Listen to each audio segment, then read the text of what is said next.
Hello everyone. तो authentication में सबसे पहले हमें इम्प्लीमेंट करना है लॉगिन मेथड। तो हम हमारी कोड में चले जाते हैं। तो यहाँ पे हम देख सकते हैं यूज़र्स फोल्डर के अंदर हमारे पास यूज़र्स के रिजॉल्वर्स एंड यूज़र्स का स्कीमा अवेलेबल है। तो जो भी लॉगिन मेथड हम इम्प्लीमेंट करने वाले हैं वो मेथड हम यूज़र्स फोल्डर के अंदर इम्प्लीमेंट करने वाले हैं। अब आप पूछोगे हम ऐसा क्यों कर रहे हैं? क्योंकि जो भी लॉगिन रिक्वेस्ट हमारे पास आने वाली है हमें वो क्रेडेंशियल्स या फिर यूज़र जो भी user name and password provide करेगा हमें वो मैच करवाने हैं हमारे डेटाबेस के साथ। तो जो भी यूज़र नेम एंड पासवर्ड हमारे पास स्टोर रहेंगे वो स्टोर्ड रहेंगे यूज़र्स कलेक्शन के अंदर। इस वजह से हम लॉगिन भी इस पर्टिकुलर फोल्डर के अंदर ही इम्प्लीमेंट करेंगे। सबसे पहले हमें क्या करना है, गेट यूज़र API को कॉपी करना है और यहाँ पे सिंपली हमें इस मेथड का नेम चेंज करना है, लेट्स से लॉगिन। ऑलराइट, अब इसके बाद हमारे पास दो पैरामीटर्स आने चाहिए यूज़र की तरफ से। सबसे पहला पैरामीटर होगा यूज़र नेम, सेकेंड पैरामीटर हम एक्सपेक्ट कर रहे हैं वो होगा पासवर्ड। ऑलराइट, बाद में जब भी हमारे पास यूज़र अवेलेबल होगा हम सिंपली यूज़र रिटर्न करेंगे। ओके, रिटर्न टाइप हम फ़िलहाल यूज़र ही रख लेंगे या फिर हम इसे स्ट्रिंग भी मेंशन कर सकते हैं। ओके, क्योंकि at the end token return करने वाले हैं जो कि हमें आगे चल के ऑथराइजेशन में हेल्प करेगा। ओके, तो ये हमारा हो गया स्कीमा। अब जाना है हमें रिजॉल्वर्स के अंदर। रिजॉल्वर्स के अंदर हमारे पास क्वेरी होगी। अब इस क्वेरी को हम कॉपी करेंगे और इसे हम पेस्ट करेंगे। ओके, यहाँ पे हमें कुछ मॉडिफिकेशंस करने हैं। सबसे पहले हम कमेंट्स रिमूव कर देते हैं। इस क्वेरी को हम बोल देंगे लॉगिन। ओके, क्योंकि हमने वही स्कीमा में भी मेंशन कर रखा है। ऑलराइट, अब क्या होगा? ओके, अब हमें पैरामीटर्स भी चेंज करने पड़ेंगे। तो हमारे पास यूज़र नेम आने वाला है और हमारे पास पासवर्ड भी आने वाला है। अब जो भी यूज़र नेम एंड पासवर्ड हमारे पास रिसीव होने वाला है उसे हमें डेटाबेस में कंपेयर करना है। तो अगर हम MongoDB डेटाबेस के अंदर चले जाएं तो यहाँ पे हम देख सकते हैं हमारे पास यूज़र्स के अंदर कुछ यूज़र्स क्रिएटेड है। तो यहाँ पे हमें यूज़र नेम देखने मिलेगा, यहाँ पे हमें पासवर्ड देखने मिलेगा। तो जो भी हमारे पास यूज़र नेम पासवर्ड आएगा हम सिंपली कंपेयर करेंगे या फिर हम सिंपली उसे फाइंड करेंगे हमारी एग्जिस्टिंग यूज़र्स टेबल में। हालांकि जो भी हमारे पास पासवर्ड है अभी तो ये विजिबल है, हम जल्द ही इसे एक इनक्रिप्टेड पासवर्ड बनाने वाले हैं। तो फिलहाल के लिए हम इसे ऐसे ही स्ट्रिंग रख लेंगे। ऑलराइट, तो हमारे पास ओके, अब हमें फाइंड करना है यूज़र नेम एंड पासवर्ड। तो हम यूज़ करेंगे फाइंड वन क्वेरी। हमें कंपेयर करना है user name and password. Alright, तो ये होगा एक ऑब्जेक्ट।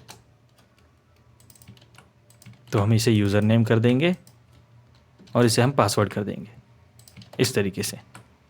ऑलराइट, तो जब हमारे पास यूज़र रिटर्न होगा तो यहाँ पे हमारे पास दो सिनेरियोज क्रिएट होने वाले हैं। सबसे पहला सिनेरियो जहाँ पे हमारे पास कोई भी यूज़र अवेलेबल नहीं होगा, तो उस केस में हम सिंपली रिटर्न करेंगे user not found, which is I think good. या फिर हम यहाँ पे ये भी लिख सकते हैं लॉगिन फेल। ऑलराइट, ओके, हमें यहाँ पे यूज़र रिटर्न नहीं करना है क्योंकि रिटर्न टाइप जो है हमारा वो है स्ट्रिंग। इसे हम कमेंट कर लेंगे। अब बारी आती है हमारी इम्पॉर्टेंट चीज़ यानी कि JWT टोकन की। अब ये सारी कंसेप्ट्स क्लियर होने वाली हैं। अगर आप इंटरनेट पर सर्च करोगे JWT टोकन तो आपको एक लाइब्रेरी दिखेगी। ये रही वो लाइब्रेरी। तो ये जो लाइब्रेरी है जेसन वेब टोकन, ये लाइब्रेरी हमें यूज़ करनी है हमारे किसी भी ऑब्जेक्ट को एक इनक्रिप्टेड ऑब्जेक्ट बनाने में। ओके, ध्यान में रखना ये जो लाइब्रेरी है इसका काम सिर्फ यही है कि जो भी हम ऑब्जेक्ट जो हम उसे प्रोवाइड करेंगे उसे वो कन्वर्ट कर देगी। ये रहा एक एग्जांपल, इसे वो इंक्रिप्ट कर देगी और इसे कन्वर्ट कर देगी RSA-256 एनक्रिप्टेड फॉर्मेट में। ओके, देख लेते हैं इसे कैसे यूज़ करना है। तो सबसे पहले यूज़ करने से पहले हमें इसे हमें इंस्टॉल करना होगा। तो हमें लिखना है npm i Jason web token.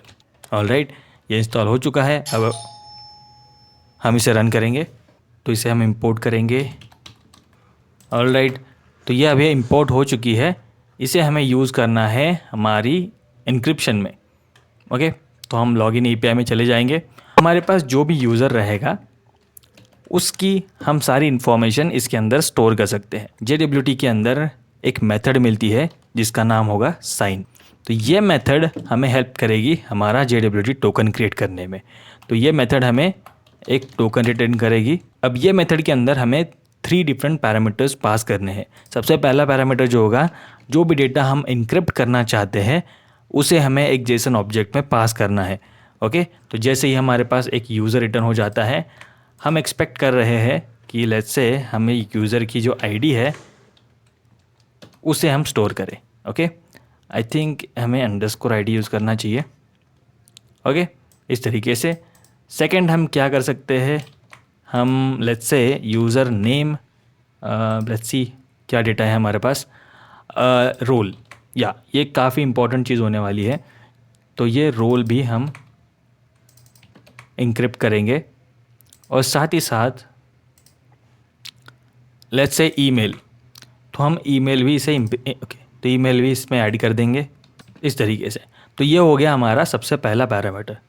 Second parameter जो हमें पास करना है वो होगी हमारी एक सीक्रेट की। ओके, तो हम इसे लिखेंगे JWT सीक्रेट। अब ये सीक्रेट की हमें हेल्प करेगी डेटा इंक्रिप्शन में। ओके, अब ये सीक्रेट की हम इसीलिए यूज़ कर रहे हैं ताकि हमारा जो डेटा इंक्रिप्ट होने वाला है वो कोई भी डिक्रिप्ट ना कर पाए। तो उस वजह से हमें एक की यहाँ पे ऊपर डिक्लेयर करनी है लेट्स से। और ये जो की होगी, हम कोई भी एक रैंडम स्ट्रिंग दे सकते हैं इस तरीके से। ओके, अगर हमने ये की लूज़ कर दी तो हम हमारा जो इंक्रिप्टेड डेटा है उसे हम डिक्रिप्ट नहीं कर पाएंगे। ओके, अब थर्ड पैरामीटर जो हमें पास करना है वो पास करना है कि ये जो टोकन हमारे पास जनरेट होने वाला है वो कितने देर तक वैलिडेट रहना चाहिए। तो हमें सेट करना है एक्सपायरी। ओके, तो लेट्स से हम अभी फ़िलहाल मेंशन कर देते हैं 1 आवर। तो जो भी टोकन हम जनरेट करने वाले हैं, ओके, ऑटोमेटिकली 1 आवर के बाद ये टोकन इनवैलिडेट हो जाएगा। ओके, तब हम यूज़र को फिर से लॉगिन करने के लिए बोलेंगे। ओके, तो जो भी टोकन हमारे पास जनरेट होने वाला है उसे हम सिंपली यहाँ से रिटर्न करने वाले हैं। ओके, इस तरीके से। तो लेट्स सी ये वर्क होता है या नहीं। आई थिंक हमारे पास कुछ एरर आ चुके हैं, तो इसे हम, आई थिंक इंपोर्ट्स में एरर है, तो इसे हम कॉन्स्ट डिक्लेयर करेंगे।